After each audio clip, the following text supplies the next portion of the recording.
అపురూపం అన్నవరం దేవేందర్ కవిత. ఉండాల్సిన దృష్టి ఉండాలే గాని సృష్టిలో ఏ మనిషైనా సౌందర్య శిల్పమే. మానవదేహ నిర్మాణమే జవజవలాడే జీవ కణజాలం.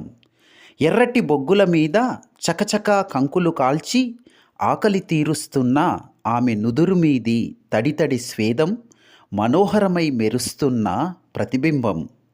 ఒక చేత్తో విసురుతున్న విసనకర్ర, మరొక చేత్తో నిప్పుల మీద మరలేస్తున్న కంకి, అంటుకున్న బొగ్గుల వేడి విస్తరించి చిప్పిరి చిప్పిరైన తల వెంట్రుకల మీద, చెమట పట్టిన చామన ఛాయ ముఖం మీద, ఎగిరి పడుతున్న తెల్లని బూడిద నుసి వెండి పువ్వుల నవ్వుల్లా మెరుస్తున్నాయి. దగదగ బొగ్గుల మీద బోర్లిచ్చిన మక్కంకిని చేతికి అందిస్తూ నవ్విన నల్లని సహజ సుందర ఫోటోజెనిక్ సొగసు.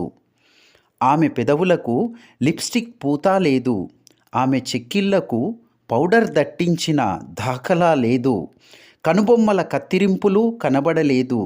శ్రమించే చలాకీ రూపమే అపురూప సౌందర్యం. ఇలాంటి మంచి కవిత్వం అందించడానికే అక్షర క్షేత్రం వచ్చింది. ప్లీజ్ డూ సబ్స్క్రైబ్ ఆర్ఎస్ అక్షర క్షేత్రం.